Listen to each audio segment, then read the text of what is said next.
तो हमारे संविधान ने हमें एक छूट दी हुई है कि आप जो चाहें वो बोल सकते हैं। फ्रीडम ऑफ स्पीच है हमारे देश में। और इसके साथ ही हमारा संविधान इतना लचीला है, जैसे चाहें वैसे रह सकते हैं, जिस तरीके से चाहें, जिस धर्म को फॉलो करना चाहें उस धर्म को फॉलो कर सकते हैं। लेकिन क्या हमें इसका लाभ उठाना चाहिए? क्या इसका हमें दुरुपयोग करना चाहिए? ऐसा एक दुरुपयोग हमें देखने को मिला है समय रैना के शो में, इंडियाज गॉट टैलेंट। आप लोग जानते होंगे तो अच्छी बात नहीं है, ना जाने ऐसे शो को तो अच्छी बात है, लेकिन पूरा देश जान गया है। देश इसलिए जान रहा है क्योंकि देश शर्मिंदगी महसूस कर रहा है।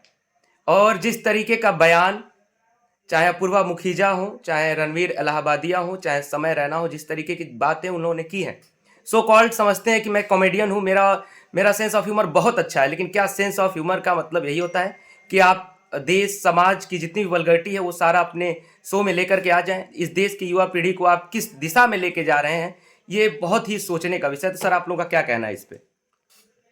बिल्कुल सर, जैसे कॉमेडी के नाम पे जो अश्लीलता परोसी जा रही है लोगों को, अगर हम बात करें तो कई सारे कॉमेडियन हैं जो कॉमेडी सही में करते हैं, स्टैंड अप करते हैं, लेकिन मैंने देखा है उनको कि अश्लीलता नहीं करते। उनमें से एक एग्जांपल का नाम भी मैं लेना चाहूंगा, रवि गुप्ता करके, आपने सर जानते होंगे।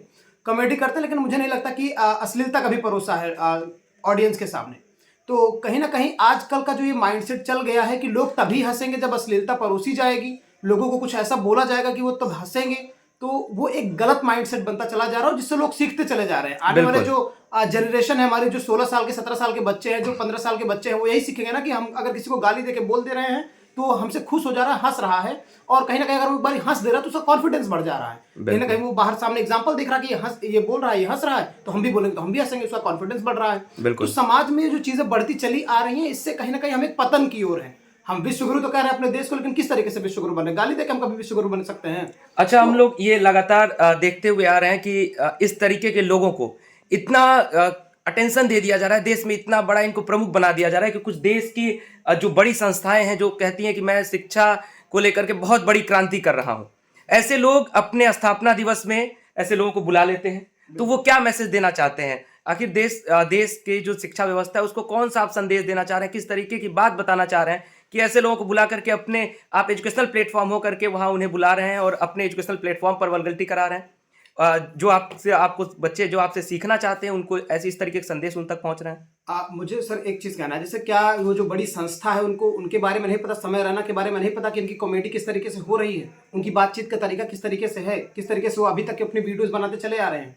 अगर ऐसे व्यक्ति को हम अपने एजुकेशनल प्लेटफॉर्म पे बुला रहे हैं जहाँ पे बच्चे हैं जो IIT JEE नीट प्रिपरेशन कर रहे हैं, उन बच्चों तक क्या मैसेज जाएगा? हम क्या डिलीवर करना चाहते हैं बच्चों को कि हम इन बच्चों को लाके अपना हम एक तरीके से दिखा रहे हैं कि हमारे प्रमोशन कर रहे हैं। आखिर प्रमोशन के लिए पैसे देके बुलाए गए हैं, तो किस तरीके का प्रमोशन हो रहा है? आदित्य सर, आपका क्या कहना है इस पे? सर, आप ही का मैंने एक वीडियो देखा, उसमें आपने एक बहुत प्यारी लाइन बोली थी जिसमें आपने कहा था कि अगर जब कांटा हम उगा रहे हैं तो चुभेगा भी हम ही लोग।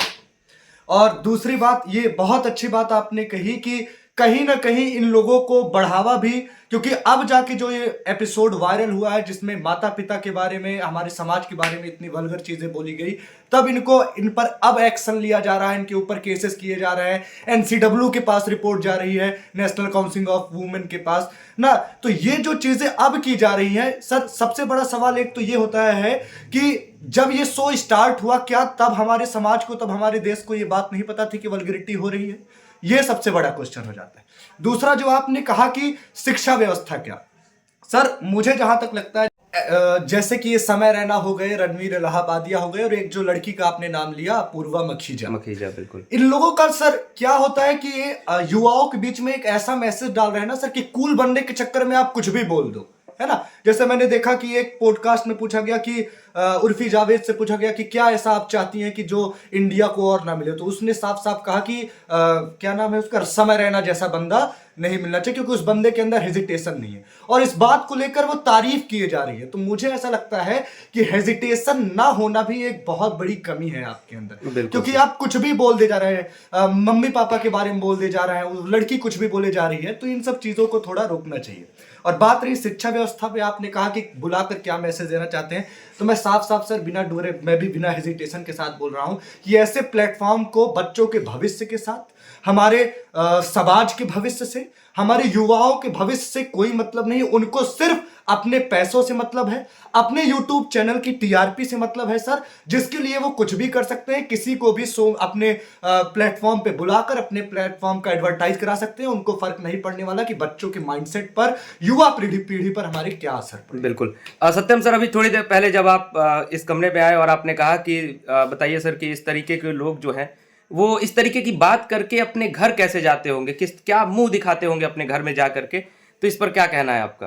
मतलब मेरा कहने का ये तात्पर्य था कि अगर ये एक शो चल रहा है, मान लीजिए 1 घंटे 2 घंटे का, ये लोग जो जहाँ भी शूट करते हैं उसके बाद भी उनकी अलग भी जिंदगी होगा अपने मित्र मंडली में, अपने रिलेशन में, या फिर अपने माता पिता के सामने वो खुद भी प्रेजेंट होते होंगे। तो मेरा यही था कि मतलब वो अपने आप को कैसे प्रेजेंट करते होंगे इस तरीके के वाहियात जो शो करने के बाद, इस तरीके के वाक्यांश को अपने शब्दों में पिरोने के बाद। तो ये हमारी जो युवा पीढ़ी है उसको सीखना चाहिए कि नहीं, मेरा 45 मिनट 1 घंटे के वीडियो से ही नहीं मेरा वो हो जाएगा। हमको आगे भी सोचना चाहिए कि जिस तरीके से हमें दिखाया जा रहा है, मेरा माइंडसेट किस तरीके का होगा। हम अपने माँ बाप के बारे में क्या सोचेंगे इस तरीके का, अगर हम शो देखते हैं, लगातार देखते रहते हैं। मान लीजिए आज हमने देखा, फिर 1 हफ्ते बाद हमने फिर कोई एपिसोड देखा, लेकिन उसमें कोई चेंजेस नहीं आएंगे। आज ये अगर ट्विटर चाहे जिस भी माध्यम से ये इतना वायरल हुआ, तब लोगों ने इस पे आवाज उठाया। अभी आधे लोगों को तो ये भी नहीं पता होगा कि ये है कौन, इतना भी नहीं कि ये बहुत ज्यादा फेमस है, इनको अंधाधुंध फॉलो किया जा सकता है एडुकेटर के द्वारा या फिर कोई भी प्लेटफॉर्म के द्वारा। पहले तो किसी भी होस्ट बनाने से पहले या किसी को भी बुलाने से पहले अपने शो पे केवल उनका सब्सक्राइबर ना देखें कि आप 16 मिलियन है कि 18 मिलियन है, ये देखिए कि वो करके क्या आ रहे हैं।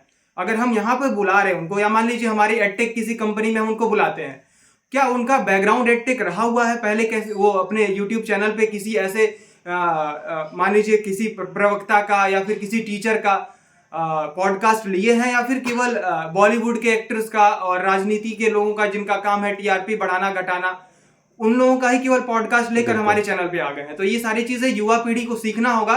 अगर युवा पीढ़ी हमारे देश की अगर नहीं अभी भी सुधरती है तो आगे जाल के हमारा देश का भविष्य जो है बहुत खतरे में है सर। तो मैं यही कहूंगा कि अंधाधुंध फॉलो ना कीजिए, उसका प्रोज एंड कॉन्स जानिए, तभी उसको फॉलो कीजिए। बिल्कुल। संस्कार सर, मैंने जो शॉर्ट वीडियो दिया था थोड़ी देर पहले, उसमें मैंने इन बातों को रखा था, और उसमें एक बच्चे का, एक विद्यार्थी का या जिसका भी कमेंट रहा होगा, किसी ने भी हमारे सोशल मीडिया अकाउंट पे कमेंट किया था कि आप जिनकी बात कर रहे हैं आप बिल्कुल ठीक बात कर रहे हैं, सही है कि इन्होंने जो भी किया ये गलत किया है, लेकिन ऐसे लोगों का क्या कि जो और अन्य लोग भी कर रहे हैं, सब पर जो है बाउंडेशन लगना चाहिए। इन सभी लोग जो भी लोग ये इस तरीके की बातें कर रहे हैं उनके शो को रोकना चाहिए। तो इस पर क्या कहना है? क्या हम ये कह रहे हैं क्या कि सिर्फ समय रहना के ही शो को बंद करना चाहिए? हमें तो लगता है कि जो भी लोग इस तरीके की बातें कर रहे हैं सब पर कार्रवाई होनी चाहिए। बिल्कुल भैया, जैसे आपने स्टार्ट किया था कि संविधान हमको अधिकार देता है फंडामेंटल राइट्स का, बोलने का अधिकार देता है, उसके साथ साथ संविधान हमको फंडामेंटल ड्यूटीज भी देता है, मेरे कर्तव्य का भी अधिकार है। तो एक चीज़ जो मेरे लिए अच्छी है, मैंने वो देख ली, जो मेरी सेकंड ड्यूटी है उसको मैंने इग्नोर कर दिया। सर दूसरी बात जो बहुत बार आता है, तुम्हें नहीं देखना तो कौन मत देखो, कौन दिखा रहा है तुम्हें। पहली बात, मुझे जबरदस्ती दिखाया जा रहा है। यूट्यूब एल्गोरिथम मुझे समय रहना ही बार बार क्यों रिकमेंड करता है, मुझे खान सर के वीडियो क्यों नहीं रिकमेंड करता है। यूट्यूब पर सर सिर्फ एक चीज़ से फर्क पड़ता है कि मेरे एल्गोरिथम में लोगों को बस मुझे बैठा के रखना है, उनको यूट्यूब चलाते रहना है, तो मुझे वही वाला कंटेंट दिखाएगा जो वल्गर है, जिसमें मैं बिजी रहूंगा। दूसरी बात सर, इस बार जो 2023 में ब्रॉडकास्टिंग बिल आया था जिसको लोगों ने नहीं पारित होने दिया, उसको जल्दी से जल्दी लागू होना चाहिए। अगर ऐसी सेंसरशिप इनको हम लोग लागू नहीं करेंगे सर, तो ये लोग कुछ भी चाहेंगे वो मन भर बोलते रहेंगे। सर हम लोग जब गलती करते तो हमारे पेरेंट्स हमको एक थप्पड़ मारते थे खींच के।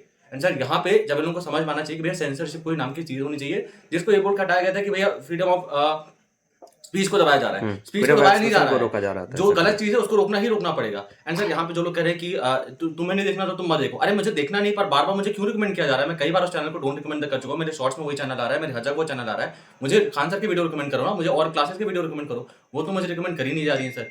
उसी के साथ साथ सर जो एक और बात चल रही होती है कि सर एक और बहुत इंपॉर्टेंट चीज है, ये ऐसा पहला इंस्टेंस नहीं हुआ लोग जितने हैरान हो चुके हैं, ये बस हाईलाइट हो चुका है। बहुत सारे देर से चीज चली आ रही है, कॉमेडी के नाम पे एक ही चीज बना के रखी है कि अगर आप ये डीप नहीं हो तो आप मतलब युवा से कनेक्ट नहीं कर पा रहे हो, या आप लिविंग सोसाइटी में नहीं हो, मतलब आप कूल नहीं लग रहे हो, तो मतलब इसको ऐसा किया जा रहा है कि तुमसे नहीं आ रहा तो तुम गधे हो, तुम थोड़ा सा बैकवर्ड हो, तुमसे कुछ बन ही नहीं रहा है, जो कि रियलिटी है नहीं। और उसको जस्टिफाई कैसे कर पाएंगे हम, जब इनको रोकेंगे तो थोड़ा बहुत वो होगा। मैं चाह रहा हूँ सर ये मैटर उसी तरह ना दब जाए जैसे कि बंगाल का रेप केस हुआ था, इस तरह भी जो केस हुआ था बस 1-2 दिन के लिए हाईलाइट हुए एंड देन चीजें खत्म हो गई। एक कॉन्क्रीट एक्शन होना चाहिए। एंड मोस्ट इंपॉर्टेंट सर, इस बार जो 2023 का ब्रॉडकास्टिंग बिल था उसको अगले साल ही रेगुलेट करके पारित करना होगा, तभी इन चीजों में बेटर चीजें बन के आएंगी। बिल्कुल। तो जिस तरीके के भी कंटेंट्स चल रहे हैं, सोशल मीडिया पर एक बाउंडेशन की आवश्यकता है। सोशल मीडिया को किस एल्गोरिदम पर चलना चाहिए, इसके लिए बिल की आवश्यकता है।